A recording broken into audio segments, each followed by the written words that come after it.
आज हम लोग न्यूरोट्रांसमीटर में ओपियाइड्स के बारे में देखेंगे। और अगर हम लोग ओपियाइड, जैसे नाम में ही है कि पेप्टाइड्स है, अर्थात ये कि अमाइनो एसिड से बने हुए। और बेसिकली इसमें जो है ये ब्रेन के अलावे भी और भी जगहों पर ये निकलता है। ठीक है, सिक्रीटेड एट, जैसे कि ब्रेन है तो ब्रेन में तो सिक्रीट कर ही रहा है। इसके अलावा जो हमारा एलिमेंट्री कैनाल है, गैस्ट्रो इंटेस्टाइनल ट्रैक्ट, वहां भी ये सिक्रीट करता है। ठीक है। और इनका जैसे कि एक बहुत ही इम्पॉर्टेंट जो एग्जाम्पल्स है इसमें, उसमें एक एग्जाम्पल है अगर हम देखें, वो है इनके फेलाइंस। ये इनके फेलाइंस जो हैं, ये बड़ा पॉपुलर एग्जाम्पल है।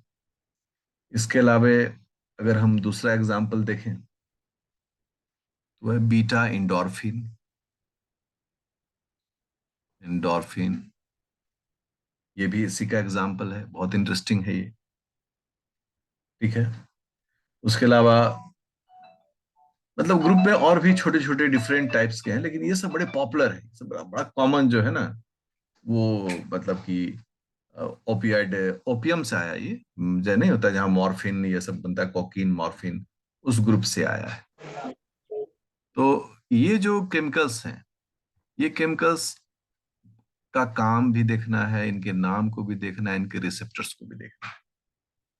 ठीक है। अब यदि हम लोग बात करें इनके रिसेप्टर की, इनके बारे में बात करेंगे और रिसेप्टर्स के बारे में बात करेंगे। तो जो ओपियड रिसेप्टर्स है, जितने भी रिसेप्टर्स हैं, वो सभी के सभी जीपीआरस हैं, जी प्रोटीन कपल्ड रिसेप्टर्स। पहला क्लास ये हो गया कि सब जीपीसीआरस हैं। इसके तीन सब टाइप हैं। एक है म्यू रिसेप्टर्स, पहला हो गया। दूसरा हो गया कीटा, कीटा इसको कीटा कहते हैं, कीटा रिसेप्टर्स। और तीसरा जो है उसे हम लोग कहते हैं डेल्टा रिसेप्टर्स। ये तीन रिसेप्टर्स जो हैं वो ओपियोइड रिसेप्टर्स हैं। और तीनों के तीनों क्या है? तीनों के तीनों जीपीसीआरस हैं या मेटाबो रिसेप्टर्स कहलाते हैं। ठीक है। इन सब का, तीनों रिसेप्टर का अगर काम देखेंगे, काम करने का तरीका, दैट इज कॉल्ड वर्किंग। अगर वर्किंग देखने की बात हो तो क्या करते हैं ये सब? तो पहला जो रोल है इसका, ए, वो है इनहिबिट्स, रोकना। किसको रोकना? एड्नालाइल साइक्लेज। एड्नालाइल साइक्लेज, साइक्लेज इसको ये रोकता है। इसको रोकने का क्या मतलब हो गया? इनहिबिट करता है। किसको इनहिबिट करता है? Inhibits the formation of cAMP, formation of cAMP, cAMP का फॉर्मेशन ये रोकता है। इसका मतलब है यह जो एक्साइटमेंट है उसको ब्लॉक करता है। मतलब अगर ये सीएमपी, सीएमपी जिस काम के लिए है उस काम को वो रोकेगा, भाई रुक जाओ। तो पहला ये काम करता है ये सभी रिसेप्टर्स पर जब वो ओपियोइड जुड़ता है। दूसरा जो इसका काम है, वो काम जो है बटा हुआ है। जैसे कि अगर कहें कि कीटा रिसेप्टर्स, कीटा रिसेप्टर्स, कीटा रिसेप्टर्स अगर एक्टिव होता है, एक्टिवेट, हम्म अगर ये एक्टिवेट होता है तो इसका क्या रोल होता है? इसका रोल होता है इंक्रीज। किसको इंक्रीज करेगा ये? Potassium ion conductance. अगर पोटेशियम आयन कंडक्टेंस अगर इंक्रीज हो गया तो रिजल्ट क्या होगा? रिजल्ट पोलराइजेशन या फिर हाइपर पोलराइजेशन। इस जैसी घटनाएं वहां नर्व मेम्ब्रेन पर देखी जाएंगी। ये कीटा रिसेप्टर का है। ठीक है। और अगर थर्ड इफेक्ट में हम देखें कि ऐसा कोई और भी रिसेप्टर है जिसका कि यूनिक वर्क है, तो अच्छा, ये कीटा जो रिसेप्टर बोले, नहीं कीटा नहीं है, म्यू है, अपने धुन में बोलते जा रहे थे। ये म्यू रिसेप्टर है, हाँ। और अब जो है डेल्टा एंड कीटा रिसेप्टर्स, इन दोनों का अगर काम देखा जाए, अगर ये दोनों रिसेप्टर एक्टिव होते हैं तो क्या करेंगे ये करेंगे, इनका रोल क्या है? रोल है close the calcium ion channels. अगर मेम्ब्रेन के अंदर में, नर्व के अंदर में कैल्शियम आयन का सिक्रीशन हो रहा था, वो नहीं होने देगा, उसको क्या करेगा ये? रोक देगा। तो it's very important to understand. Okay, ये बहुत महत्वपूर्ण है कि हम इन चीजों को समझें, क्योंकि नेट जेआरएफ में जब क्वेश्चंस उठता है ना, तो उसमें सिर्फ न्यूरोट्रांसमीटर तक ही नहीं बल्कि उसके वर्किंग का, अब कैसे मैंने कहा कि इंक्रीज पोटेशियम आयन कंडक्टेंस, तो हम सब जानते हैं कि अगर पोटेशियम आयन कंडक्टेंस इंक्रीज करता है तो या तो नर्व मेम्ब्रेन पोलराइज होगा या फिर हाइपर पोलराइजेशन होगा, मतलब कि रेस्टिंग पोटेंशियल। तो ये जो आप देख रहे हैं पोलराइजेशन, ये तो रेस्ट में चला जाएगा नर्व। लेकिन अगर हाइपर पोलराइजेशन हो, ये फिर से एक्टिव हो जाता है। जैसे कि हम लोग मान लो, देखना विजन जो है वो hyperpolarization of nerve impulse को के कारण होता है। हम लोग जो देखते हैं ना चीजों में, उसमें हमारा जो ऑप्टिक नर्व है उसका मेम्ब्रेन डिपोलराइज नहीं होता है, वो हाइपर पोलराइज होता है। जैसे जो सुनते हैं, तो सुनने का जो नर्व मेम्ब्रेन है वो डिपोलराइज नहीं होता है, वो हाइपर पोलराइज होता है। टेस्ट बर्ड हाइपर पोलराइज होता है। तो ये सब भी सीखना बहुत जरूरी है कि हाइपर पोलराइज कहने का क्या मतलब है। और आगे तो आपको विजन पढ़ना है, यू विल सी कि उससे जब क्वेश्चंस आता है ना तो स्टेटमेंट में लिखते हैं। यू शुड बी अलर्ट, आप सभी को रहना चाहिए। ये इसका बेसिक जो एक कंस्ट्रक्शन है वो दिखाया गया। अब जैसा कि मैंने कहा, ये जो ओपोइड हैं वो पेप्टाइड, ठीक है, इनके दो एग्जांपल्स हैं। अब इनकी भी थोड़ी सी चर्चा की जाए।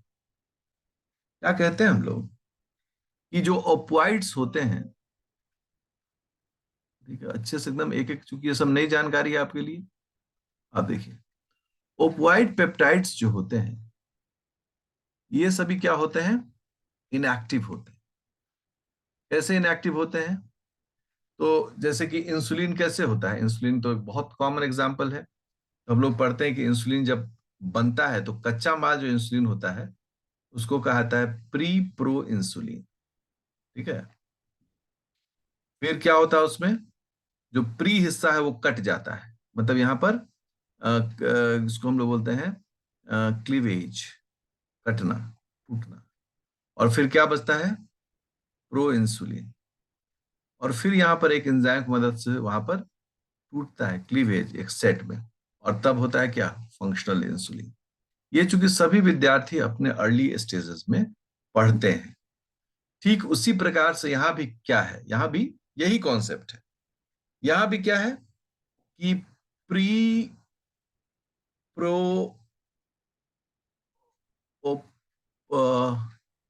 ओपोइड ये बनता है। फर्स्ट स्टेज में क्या होता है? स्टेज वन में तो पहला स्टेज में क्लीवेज होता है। अच्छा, ये सभी क्लीवेज के लिए एंजाइम्स होते हैं, उन एंजाइम्स को हम लोग क्या बोलते हैं? प्रोटीएज। ओके। और फिर क्या बचता है? Pro opioid, opioid. और फिर क्या होता है सेकेंड स्टेज में? फिर से यहां से कटिंग होता है, फिर से क्लीवेज होता है, टुकड़े बांटना हो गया। फिर यहां पर एंजाइम होता है प्रोटीएज। और फाइनली क्या मिलता है हमें? ओपोइड मिलता है। ये जो ओपोइड है ये फंक्शनल होता है। ये क्या होता है? फंक्शनल होता है।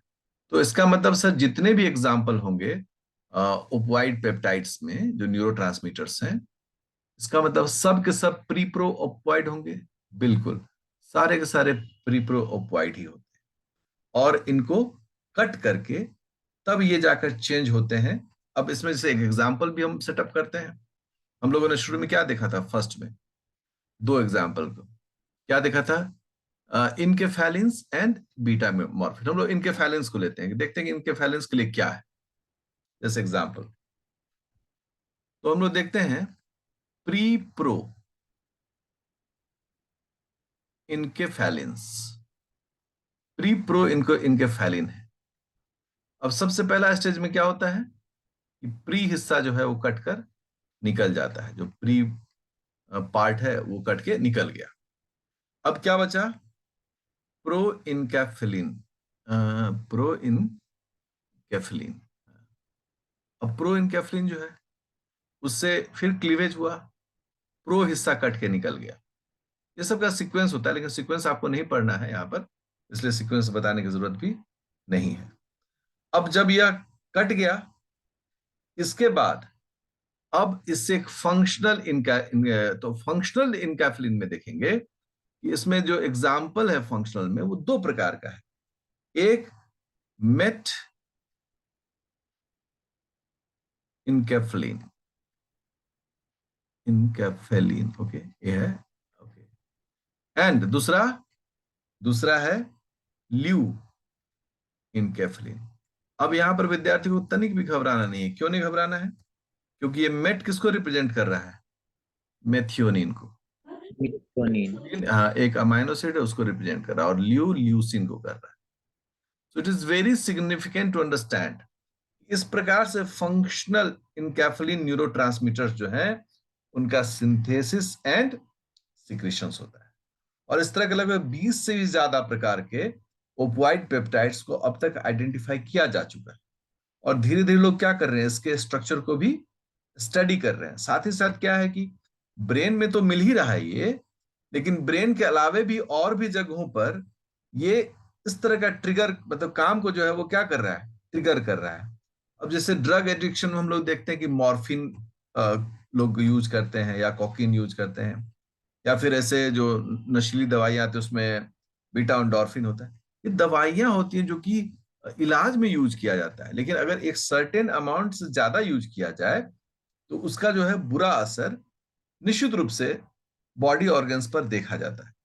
इसलिए ये न्यूरोट्रांसमीटर बहुत महत्वपूर्ण है, और इसके बारे में भी अच्छी जानकारी आपको रखनी चाहिए, निश्चित रूप से रखनी चाहिए। देखिए, अब तक जो भी हम लोग न्यूरोट्रांसमीटर्स देख रहे थे वो किसी न किसी केमिकल फॉर्म में था। अभी जो है जो केमिकल फॉर्म में देख रहे हैं वो गैसियस रहता है। बड़ा इंटरेस्टिंग हो गया भाई। इसके अंदर में हम लोग दो एग्जाम्पल पढ़ते हैं, पहला नाइट्रिक ऑक्साइड और दूसरा कार्बन मोनोऑक्साइड। ये दोनों इसमें पार्टिसिपेट करेगा। अब जैसे देखो, अगर हम नाइट्रिक ऑक्साइड की बात करें, करेक्ट, तो पहला सवाल आएगा कि सर ये जो गैस है ये बनेगा कहाँ, ठीक है, और कैसे बनेगा। वैसे तो सेल सिग्नलिंग में इसको हम बताए हुए हैं, अगर आप यूट्यूब पर मेरे सेल सिग्नलिंग का वीडियो देखिएगा उसमें एक चैप्टर इस पर मैंने बताया हुआ, लेकिन फिर भी थोड़ी ब्रीफ जानकारी आपको जरूर हम देंगे इसमें। तो पहले कि इसका लोकेशन कहाँ है, कहाँ कहाँ ये बनता है। पहला लोकेशन जो है इसका वो है इंडोथेलियम। इंडोथेलियम क्या है, इंडोथेलियम जो है वो ब्लड वेसल, ठीक है। तो पहला जो लोकेशन है वो है इंडोथेलियम। इंडोथेलियम जो है वो इनर मोस्ट लाइनिंग है ब्लड वेसल।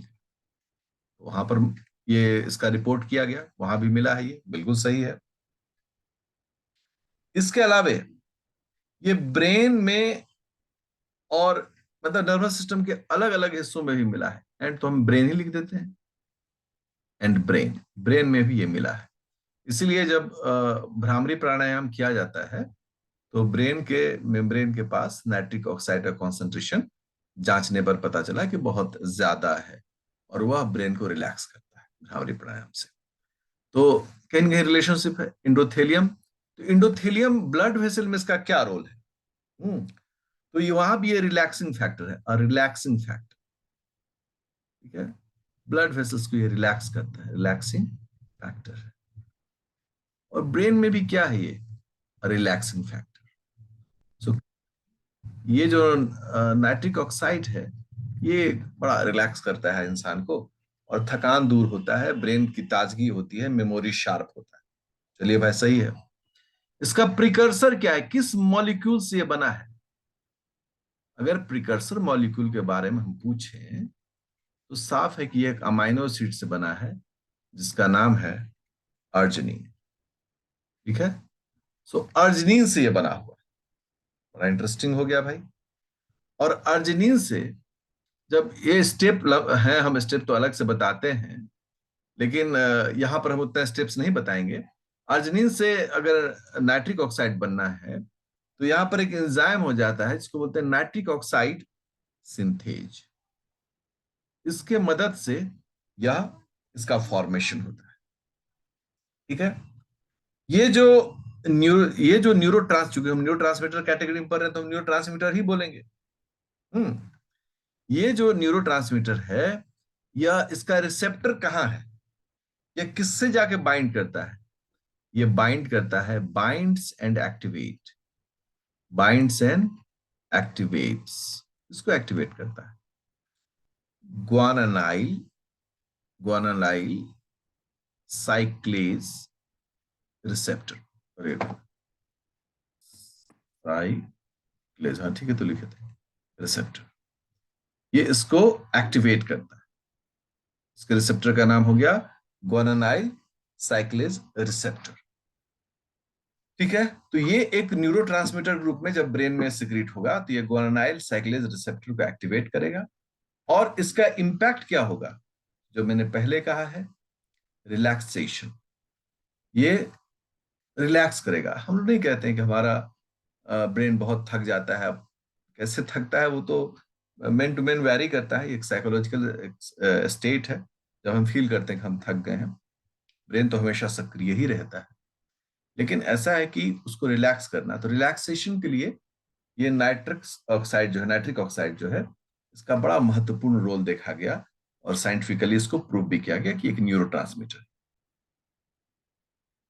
कि चूंकि नाइट्रिक ऑक्साइड जो है तो ये तो गैसियस है, तो ये वेजाइकिल में स्टोर्ड नहीं रहता है। ठीक है, तो nitric oxide can not be stored, can not be stored, okay, like other, like other neurotransmitter. दूसरे न्यूरोट्रांसमीटर्स क्या हैं, स्टोर किए जा सकते हैं, लेकिन इसको स्टोर नहीं करना है। इसका मतलब है कि जब जरूरत होगा तभी ये निकलेगा, काम करेगा, और डिग्रेड हो जाएगा तुरंत। तो कहीं ना कहीं ये एक बड़ा महत्वपूर्ण इशू है। साथ ही साथ क्या, इसके कुछ अदर रोल्स भी देखे गए, और भी ये काम करता हुआ दिखा। देखो, रिसर्चेज जितने होते हैं ना, हम क्यों कहते हैं कि रिसेंट बुक्स पढ़ने चाहिए, जो रिसेंट एडिशंस होते हैं, क्योंकि जो नए नए रिसर्च होते हैं उसके आउटकम्स को भी वहां शामिल किया जाता है। जैसे कि हम सब लोगों ने पढ़ा था एक NMDA रिसेप्टर, और ये रिसेप्टर हम लोगों ने ग्लूटामेट में पढ़ा था, रिसेप्टर। ठीक है, सामान्यतः इसको हम लोगों ने ग्लूटामेट में पढ़ा था, ग्लूटामेट रिसेप्टर। और इस रिसेप्टर के बारे में क्या कहते हैं कि नाइट्रिक ऑक्साइड जो है, उसके सिंथेसिस को ये यदि रिसेप्टर एक्टिव होता है तो प्रमोट करता है। मतलब नाइट्रिक जो NMDA रिसेप्टर है, तो उसको पीछे में एक वर्ड लगा देते हैं, active. Active NMDA receptor induces synthesis of nitric oxide. और ये बड़ा इंपॉर्टेंट है कि हर एक, कोई भी चीज जो है ना, खुद ब खुद नहीं होता है, हर एक को एक ना एक सिग्नल चाहिए होता है।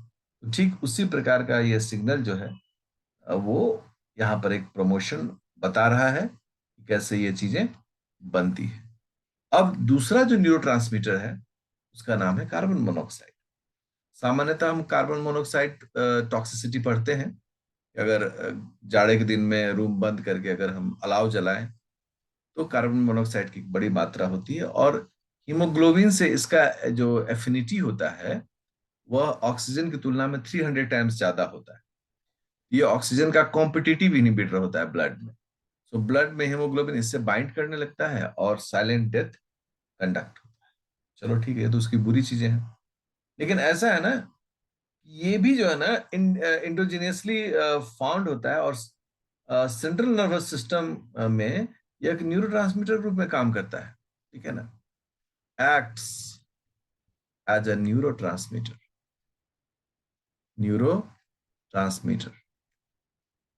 इन सेंट्रल नर्वस सिस्टम। ठीक है।